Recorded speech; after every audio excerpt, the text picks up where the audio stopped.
À l'aube de l'humanité et jusqu'à nos jours, les hommes et les femmes tournent leur regard vers les cieux, cherchant des réponses dans l'écho divin, dans les parchemins sacres et dans le souffle subtil de l'intuition. Pourtant, certains messages se sont évanouis dans les brumes du temps. Des vérités essentielles demeurent ensevelies sous le tumulte assourdissant de notre ère moderne. En cette journée de révélation, nous leverons le voile sur 8 vérités fondamentales que le divin souhaite insuffler au cœur de chaque femme. Un savoir précieux qui transcende les simples dogmes religieux pour toucher l'essence même de l'âme féminine, illuminant ainsi le chemin vers une vie emplie de grâce et d'harmonie. Carl Jung, le grand psychanalyste suisse, parle de l'âme, de l'inconscient collectif, des symboles archétypiques qui guident notre existence. Et c'est à travers cette vision que nous pouvons comprendre comment le divin se manifeste en chaque femme, comment la spiritualité n'est pas seulement une croyance, mais une expérience vivante. Il ne s'agit pas de règles ni de doctrines rigides, mais d'une connexion interne qui mène à la plénitude. D'abord, nous devons comprendre que chaque femme est un reflet de la création. Elle n'est pas un accident ni un être destiné à la passivité. Dieu a mis en elle un but, une étincelle de son essence, une force qui la pousse à grandir, à aimer, à transformer le monde autour d'elle.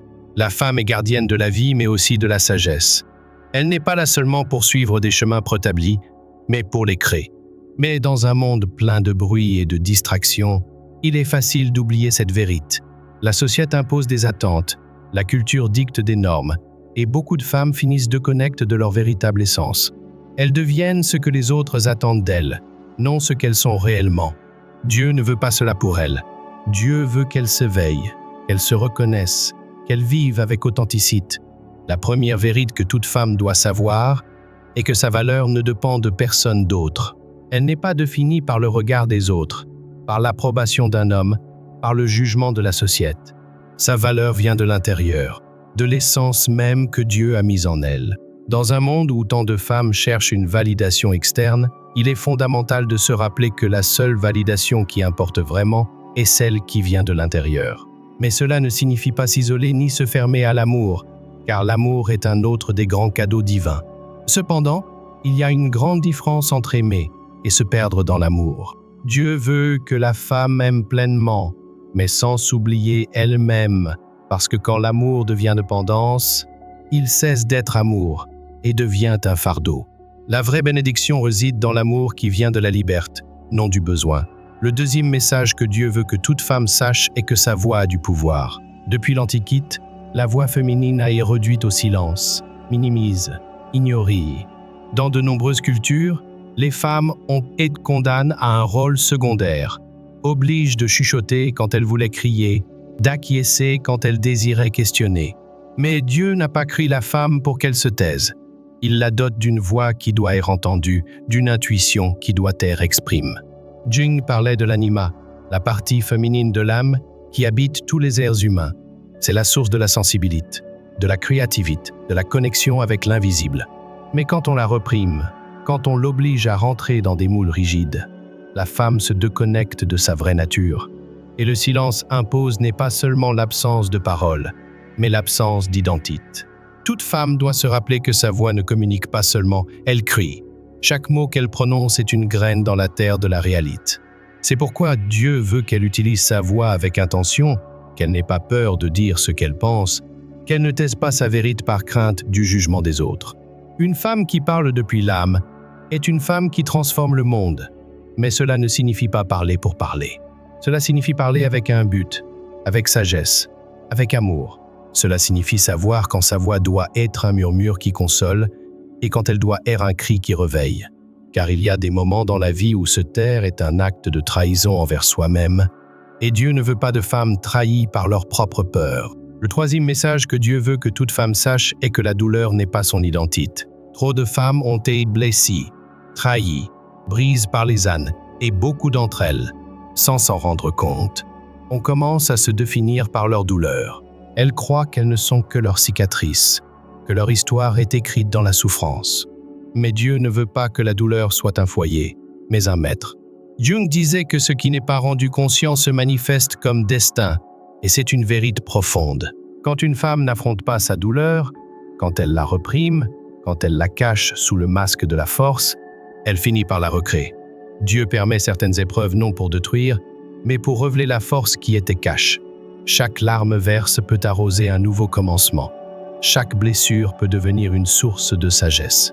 Une femme qui a souffert et qui a guéri est une femme qui porte dans son âme le remède pour les autres. Cela ne signifie pas que la douleur doit être glorifiée, ni que la souffrance doit être recherchée comme voie de croissance. Cela signifie que, lorsqu'elle arrive, elle ne doit pas être vue comme une punition, mais comme une opportunité d'éveiller quelque chose de plus profond en soi.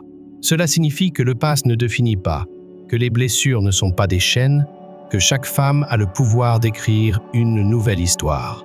Le quatrième message que Dieu veut que toute femme sache est que l'amour de soi n'est pas un luxe, mais une responsabilité. La société a fait croire à beaucoup de femmes que s'aimer est égoïste, que prendre soin de son bien-être est secondaire. Mais une femme qui ne s'aime pas, qui ne se respecte pas, qui n'honore pas son propre air, ne peut pas vivre dans une véritable bénédiction. Dieu ne veut pas de femmes épuisées, usées par le don sans mesure, par le sacrifice au point de se perdre. Il ne veut pas de martyrs qui renoncent à leur bonheur au nom des autres. Il veut des femmes qui comprennent que c'est seulement à partir de l'amour de soi qu'elles peuvent donner un véritable amour aux autres. L'amour de soi n'est pas de la vanité, n'est pas de l'arrogance. C'est la capacité de reconnaître sa propre valeur sans attendre que d'autres la confirment. C'est poser des limites sans culpabilité, c'est choisir ce qui nourrit l'âme, c'est rejeter ce qui éteint la lumière intérieure. Une femme qui s'aime ne se contente pas de miettes, ne permet pas qu'on la traite avec moins de dignité qu'elle ne mérite. Jung parlait de l'intégration de l'ombre, de la nécessité d'embrasser toutes les parties de soi, même celles qui ont et rejettent. Dans le cas de nombreuses femmes, leur ombre est forme de clarté spirituelle. Pour la femme, l'intuition est une porte vers cette sagesse. C'est la voix qui murmure quand quelque chose ne va pas, c'est le sentiment inexplicable qui l'alerte avant que quelque chose ne se produise, c'est la certitude qui apparaît sans besoin de preuves externes. Mais combien de femmes ont appris à ignorer leur intuition? Dès leur plus jeune âge, on leur enseigne à douter d'elles-mêmes, à toujours chercher une validation externe, à croire que seul le rationnel est fiable. Elles grandissent en croyant que si elles ne peuvent pas expliquer quelque chose, c'est qu'il n'est pas réel. Elles apprennent à faire taire la voix de leur âme, au lieu de lui faire confiance. Le sixième message que Dieu veut que toute femme sache est que la peur est un ennemi de guise en protection. Souvent, la peur se présente comme une voie d'avertissement, comme un mécanisme de défense qui empêche de prendre des risques, mais en réalité, c'est une prison invisible qui empêche de grandir. Les femmes ont été élevées dans la peur de se tromper, peur de ne pas être assez bonnes, peur de ne pas être acceptées, peur d'être seules.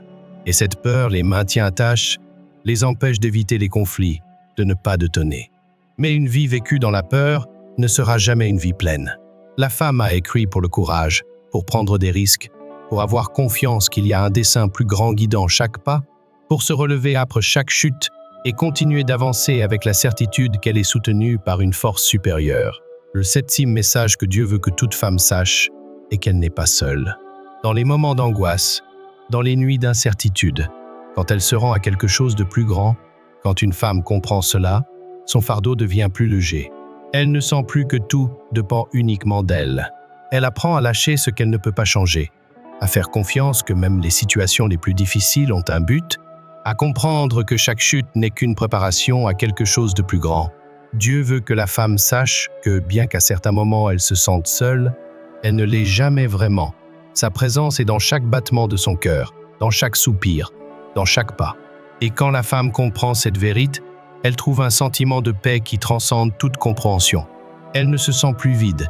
Elle ne cherche plus à l'extérieur ce qu'elle ne peut trouver qu'à l'intérieur. Elle devient une lumière pour les autres, un reflet du divin sur terre. Il y a un principe fondamental que beaucoup de femmes oublient sur leur chemin. La création est un acte divin et elles-mêmes sont créatrices. Non seulement créatrices de vie, mais créatrices de réalité, d'émotion, de destin. Dès leur naissance, elles portent en elles le don de la transformation. Dieu a déposé en chacune d'elles le pouvoir de donner forme à leur propre pouvoir. Leurs pensées sont des graines, et leur réalité est le fruit de ces graines. Mais voici la vérité que beaucoup n'osent pas affronter. Tout comme elle peut créer des bénédictions, elle peut aussi créer des barrières. Si une femme se répète qu'elle n'est pas suffisante, qu'elle ne mérite pas l'amour, qu'elle n'atteindra jamais ses rêves, ses paroles prennent forme et deviennent sa réalité. Non parce qu'elle est destinée à souffrir, mais parce qu'elle a permis à ses pensées de devenir sa vérité. Dieu ne l'a pas mise dans ce monde pour vivre une vie qui ne la fait pas vibrer, qui ne la fait pas se sentir pleine.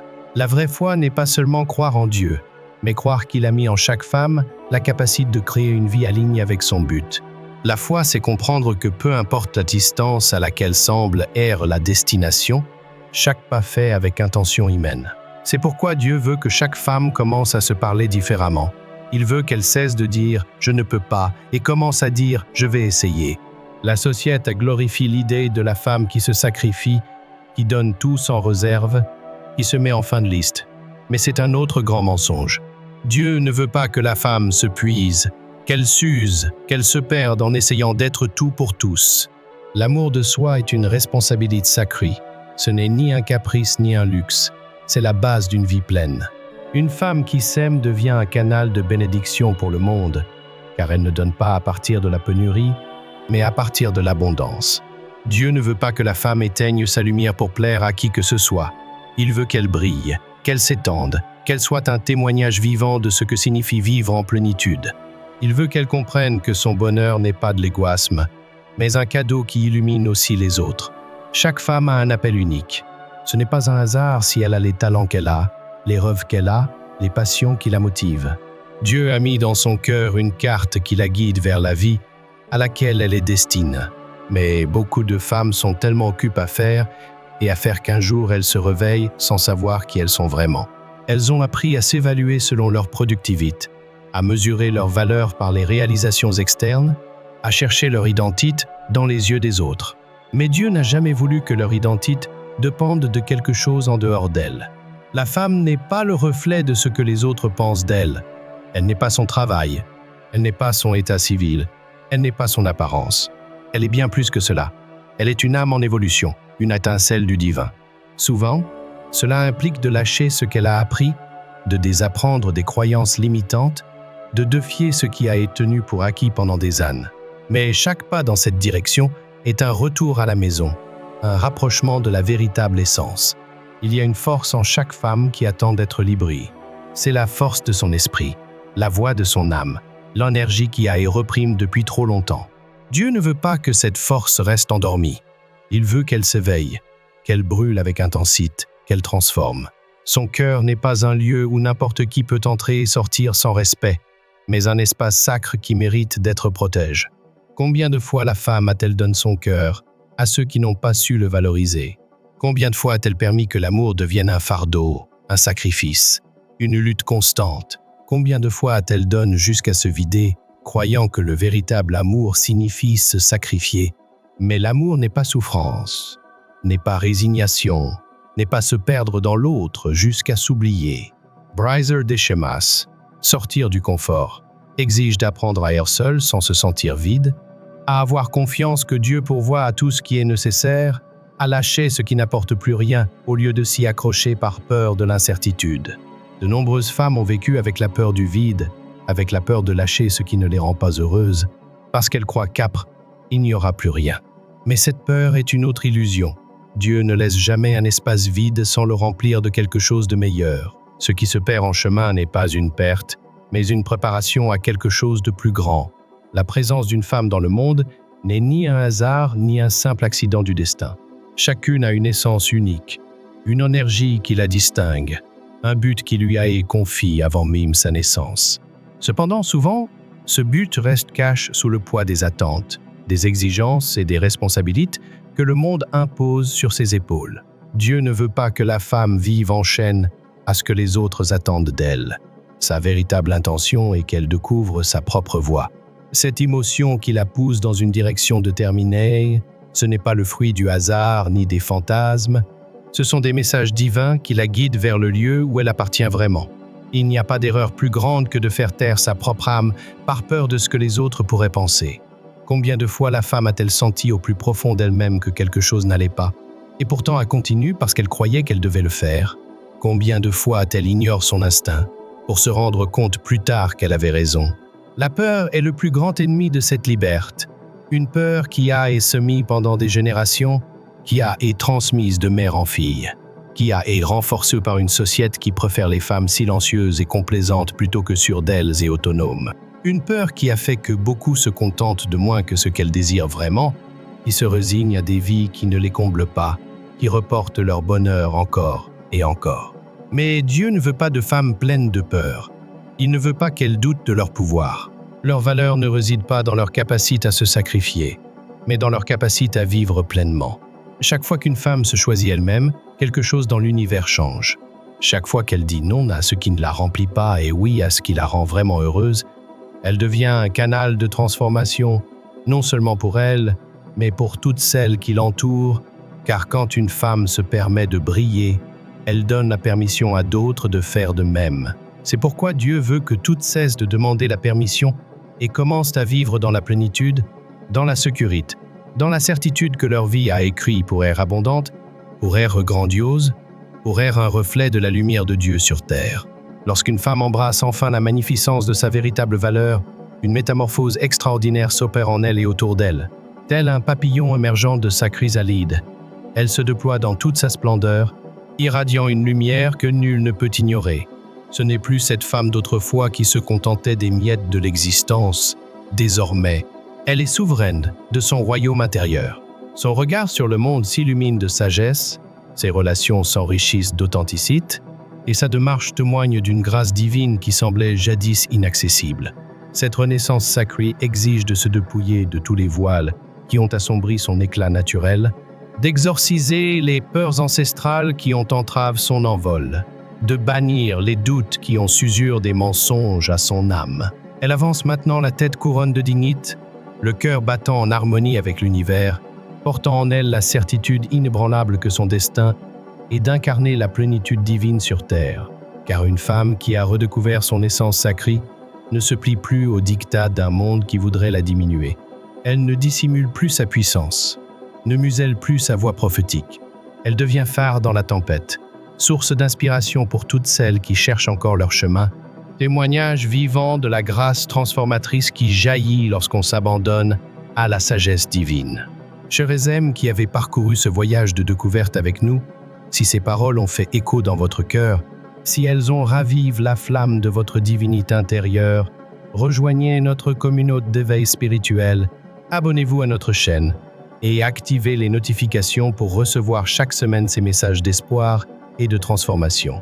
Partagez cette vidéo avec toutes les femmes de votre entourage qui méritent d'entendre ces vérités libératrices.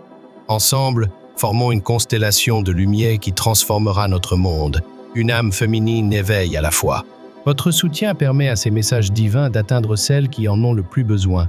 N'oubliez pas de laisser un commentaire pour partager comment ces paroles ont touché votre vie.